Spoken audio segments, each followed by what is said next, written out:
Good evening, I'm Steve Hensley. President Joe Biden says he will do whatever it takes to help the people impacted by this weekend's deadly tornadoes. The death toll in Kentucky is now up to 74. CBS's Skylar Henry is at the White House with more on the questions the Biden administration is asking about whether these storms were triggered by climate change. This is Mayfield, Kentucky. I mean, it's just devastating. President Biden held a briefing with his emergency response coordinators and says he'll travel to Kentucky to see for himself the damage from this weekend's deadly tornadoes. So many of the people are facing immense loss.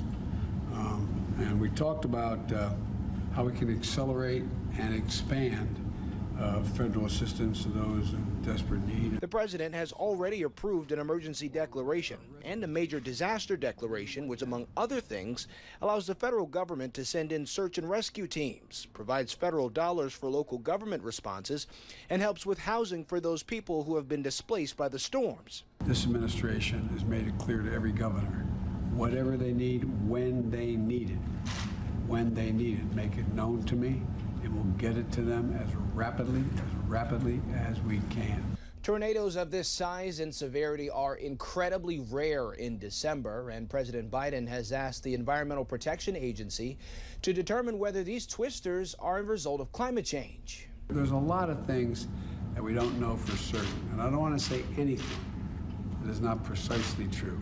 The Biden administration says climate change is impacting the weather, even if this tornado isn't tied to climate change. Because of the change in climate, because of the threat the climate crisis poses, that we have seen more extreme weather events. Scientists say it's easier to tie extreme weather events such as wildfires and flooding to climate change than tornadoes. Skylar Henry, CBS News, the White House. Harold Brooks, a tornado scientist at the National Severe Storms Laboratory, told the Associated Press that while tornadoes are fueled by warm weather, less than 10% of severe thunderstorms produce tornadoes, making it hard to draw conclusions about how they are impacted by climate change.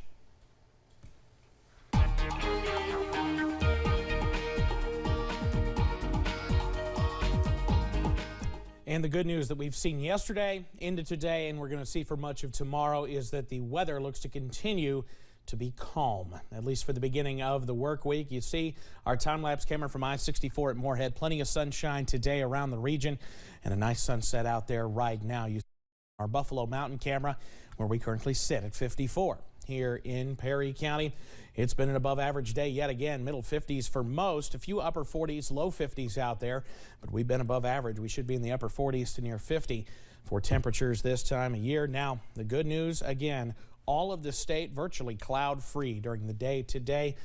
Doesn't impede cleanup any across parts of western and south central Kentucky. The least they don't need any more bad weather, and I don't think they're going to see some, at least not until later on in the week, and even bad is a rather relative term. So keep that WYMT weather app handy as you come with us through the afternoon and evening hours. We're going to continue to see temperatures falling back into the 40s overnight and eventually down into the 30s. I'll have the latest on when we could see some showers, though, return coming up in just a few minutes. Steve? Evan, thank you. The United States has reached yet another grim milestone in the coronavirus pandemic, recording 800,000 deaths Sunday. And with the UK reporting its first known death from the Omicron variant, health officials in the U.S. are taking note. While the fast-spreading strain has been detected in more than 24 states, it's the Delta variant that's still driving up infections nationwide in the U.S. The average number of COVID cases across the U.S. is up almost 40% from last week, with hospitalizations rising in at least 42 states. Fully vaccinated is going to be those 3 shots. And I think it's critical that we really push that across the country. And as much as possible over the next week, people get their booster shot. Health officials say more people are getting a booster COVID shot. An average of more than 900,000 people a day got boosters last week, a record high for the U.S. The U.S. Centers for Disease Control and Prevention has released a sobering report on COVID-19. It shows 1 out of every 100 seniors in the U.S. has died from the virus. The coronavirus has been a concern for older Americans certainly since the start of the pandemic. 75% of people who have died of the virus in the United States have been 65 or older. Executives from major airlines are urging the UK government to lift the recently imposed travel restrictions. In a letter to British Prime Minister Boris Johnson, they call the restrictions, quote, haphazard and disproportionate, saying it could risk permanent scarring of the industry. The executives are also asking the government to provide financial aid. The most recent travel restrictions in the UK were imposed following the outbreak of the Omicron variant. Tomorrow marks 1 year since the first person received the COVID-19 vaccine in the United States.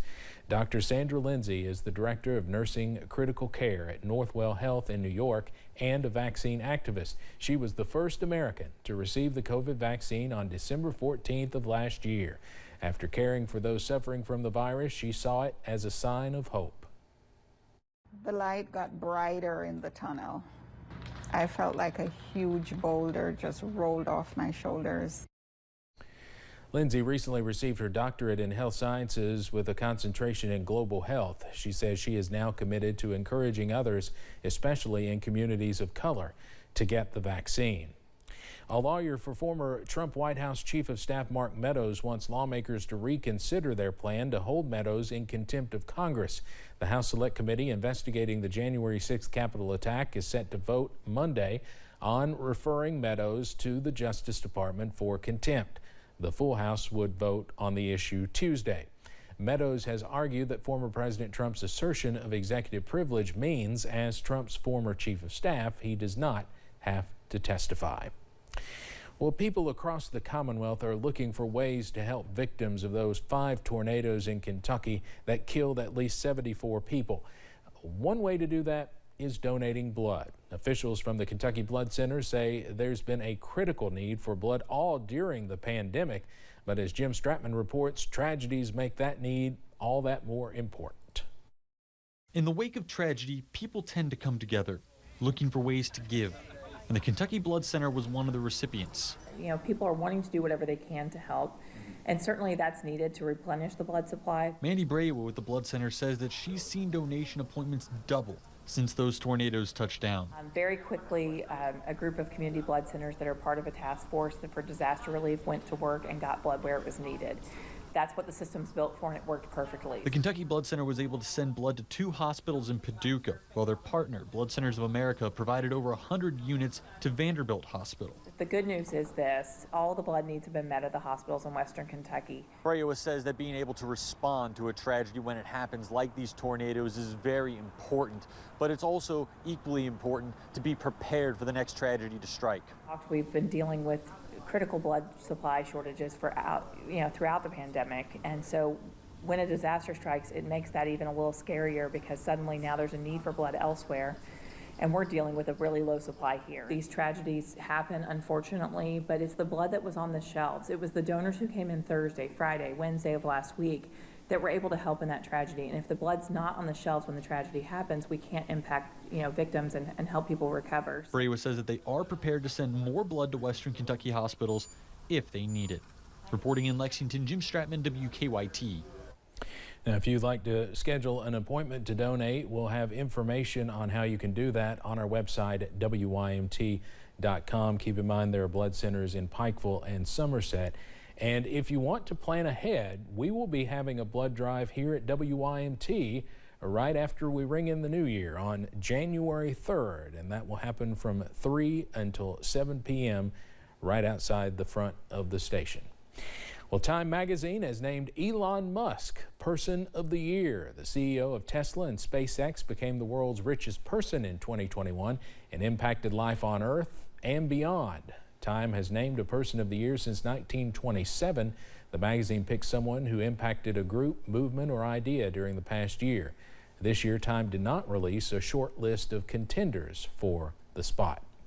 After a positive COVID-19 test, fans of Doja Cat will not see her perform this Christmas. The rapper says she is dropping out of the 2021 iHeartRadio Jingle Ball Tour due to the virus, and she and members of her production team have all tested positive. The artist says she's doing okay and expects to fully recover soon. This is her second bout with COVID. She also contracted the virus in July of 2020. Well, actor Dick Van Dyke turns 96 today. Van Dyke, known for his work on stage, television, and the silver screen, was born on December 13, 1925 in West Plains, Missouri. Before making it big in show business, he served in World War II as an Army radio announcer in the Army Air Corps. He went on to a stage career that eventually led him to Broadway, where he won a Tony Award. He also won 4 Emmys. His television career included the iconic Dick Van Dyke Show, in which he starred opposite Mary Tyler Moore. He also won a Grammy for Mary Poppins in 1964. Coming up on Mountain News at 5:30, inflation is getting worse faster than experts expected. What it means for you and your family. And Pinpoint Doppler's been getting a well-deserved break after a busy weekend. I'll have the latest on how long that looks to last on the way.